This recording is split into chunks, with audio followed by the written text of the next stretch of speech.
bersyukur kepada Allah meskipun dalam suasana separuh masuk separuh keluar ya. Kita masih alhamdulillah istiqomah bisa menjalankan tugas dengan tetap semangat. Salam salam semoga tetap tercurahkan kepada junjungan kita Nabi Muhammad Sallallahu Alaihi Wasallam. Jamaah rahmatullah,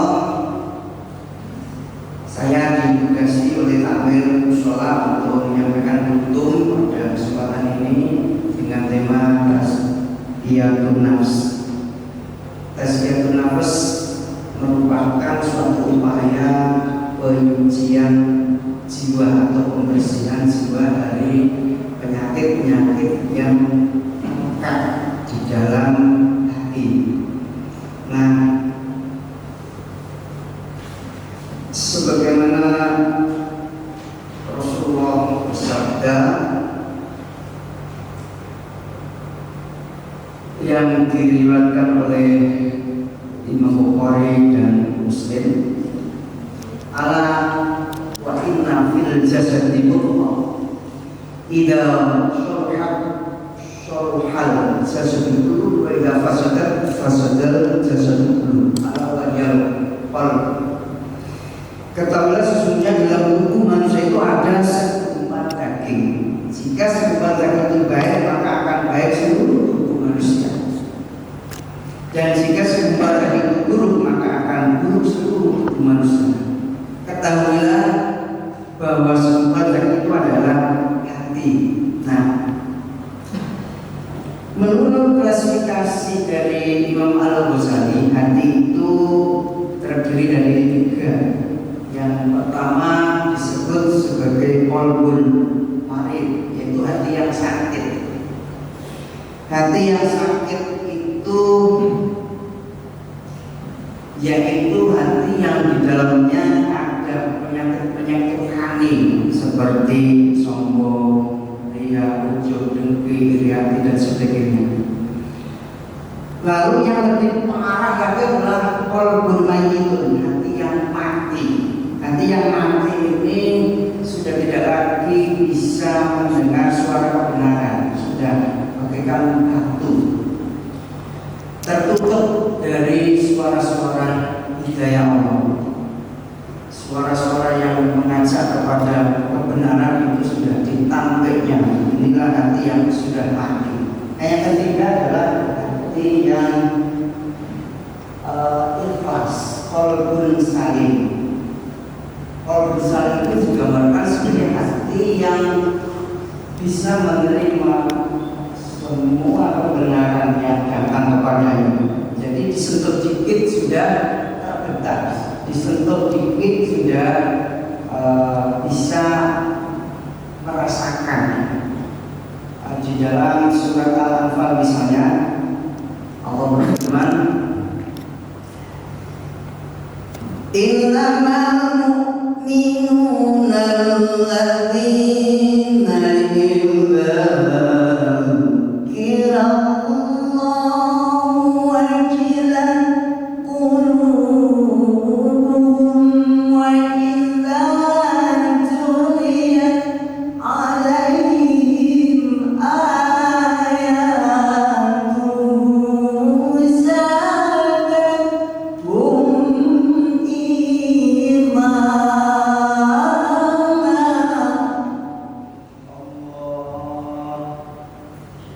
gimana? Nyes dulu. Kalau penjenengan merasa nyes itu berarti qalbun salim. Hatinya berarti hati yang sehat. Mana? Tak coba lagi. Masih nyes enggak? Wa idza tuliyat alaihim ayatuhu zadatuhum imanan wa ala rabbihim yatawakkalun.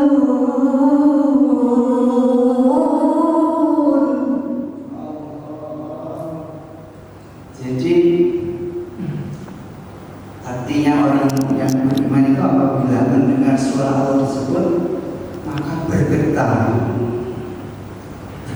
Itu tandanya bahwa hati itu sehat. Nah, adapun Bapak Ibu, tema yang saya bawakan yaitu terapi tazkiyatun nafsi itu digunakan untuk mengobati dua jenis hati yang saya sebutkan tadi, yaitu qalbun marid dan qalbun mayyit. Ya. Nah, ada klasifikasi lain ya, tentang hati. Yang pertama, hati di makna fisik. Dalam pengertian fisik yaitu liver, organ tubuh yang berbentuk lepet warna merah yang terdiri dari jaringan sel-sel dengan saya nggak tahu istilah medisnya, itu terdiri dari beberapa unsur fisik yang mana itu apabila terkontaminasi zat-zat yang berbahaya, misalnya konsumsi alkohol, itu juga bisa sakit. Misalnya juga kena benturan bisa sakit. Jadi sakit hati dalam bentuk fisik memerlukan pengobatan yang sangat mahal. Di Indonesia operasi kanker hati itu biayanya mencapai 1 miliar.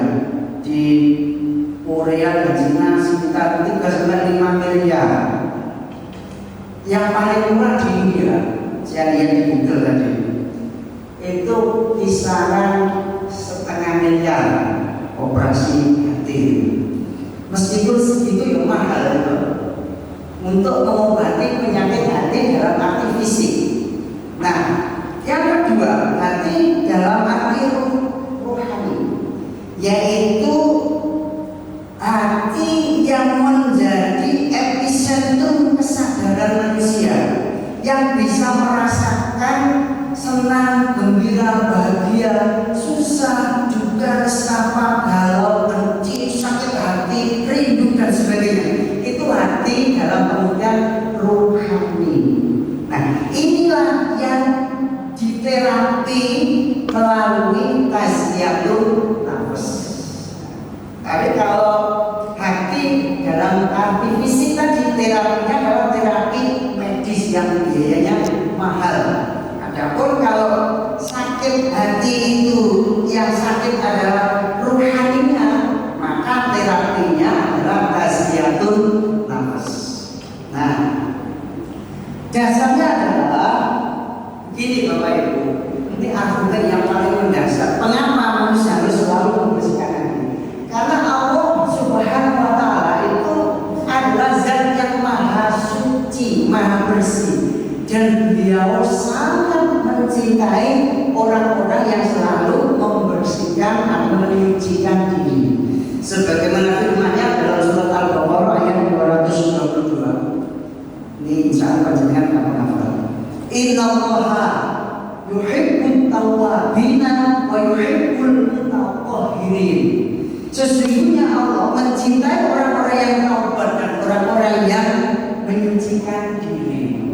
Jadi karena Allah merupakan, karena Allah adalah zat yang maha suci, maka Dia hanya bisa didekati oleh orang-orang yang suci dan bersih. Karena itu kita sebagai umatnya, sebagai hambanya, harus selalu berusaha membersihkan diri, menyucikan jiwa apabila ingin mendekat kepadanya. Nah, kita itu makan Quran aja, kalau nggak suci kan nggak boleh kan? Terus kita sholat, kalau nggak suci ya terus besar suci kan nggak boleh, sudah biasa sudah. Maka dalam setiap hidup dan pengabdian kita, sudah seharusnya kita itu senantiasa menjaga kebersihan dan kesucian jiwa kita agar selalu bisa bersinergi dengan dengan ini agar kita bisa mendekat kepada Allah. Ini dengan nilai-nilai ketuhanan atau mendekat kepada Allah Subhanahu wa Ta'ala. Dasar yang berikutnya, qad aflaha man tazakka wa dzakara isma rabbih fashalah. Sesungguhnya beruntunglah orang yang membersihkan diri dan dia mengingat Tuhannya lalu mendirikan sholat. Ini terdapat dalam surat Al-A'la ayat 14 sampai dengan 15. Nah, berdasarkan ayat ini maka sholat itu termasuk salah satu jalan untuk kita bisa membersihkan diri. Lalu pada surat An-Nazi'at juga disebutkan, faqul hal ila an tazakka, maka katakanlah kepada Fir'aun, ini perintah Allah kepada Nabi Musa ya, agar Nabi Musa mengingatkan Fir'aun, adakah keinginanmu untuk membersihkan diri dari kesesatan? Ini dasar-dasar yang terdapat di dalam Al-Quran tentang wajibnya kita untuk melakukan tazkiyatun nafsi. Hadirin jamaah rahmatullah, adapun macam-macam terapi tazkiyatun nafsi itu ada banyak sekali. Saya mencatat sedikitnya 15 yang sudah saya catat, tapi jangan khawatir ya, saya sampaikan semua di sini karena waktunya terbatas. Di antaranya adalah satu, kita harus selalu memasang niat yang ikhlas di dalam melakukan perbuatan. Niatnya harus lillahi ta'ala, kerja lillahi ta'ala, ibadah lillahi ta'ala. Pokoknya melakukan apapun kita harus memasang niat yang benar supaya apa? Hati kita itu hanya condong kepada Allah, tidak punya pamrih lain selain kepada Allah. Yang kedua, menjaga jarak dengan dunia. Jadi kita boleh mencintai dunia tapi harus jaga jarak. Jaraknya gimana? Jaraknya adalah dunia itu hanya sampai di tangan saja. Bisa nih, kita punya mobil bagus, boleh. Punya rumah bagus, boleh. Punya properti, boleh. Tapi semua kepunyaan itu, ingat, itu adalah hanya titipan Allah. Hanya sampai kita. Jangan sampai properti itu bisa menghalangimu untuk mendekat kepada Allah. Ya, jadi kalau dalam konsep kehidupan orang sufi itu katanya, hartamu itu sampai di tangan saja, jangan merasa di hati. Tapi kan berlindung kepada Allah, kita berlindung kepada Allah. Semoga tidak diberi ujian. Habis ngomong gini kok terus dikasih ujian. Bukan hanya sampai di tangan, tapi kita tetap ya kita berlindung kepada Allah ya dari segala kerugian kebarukan. Nah, yang berikutnya di antara 15 tadi, yang terakhir saja, gemar bertaubatnya.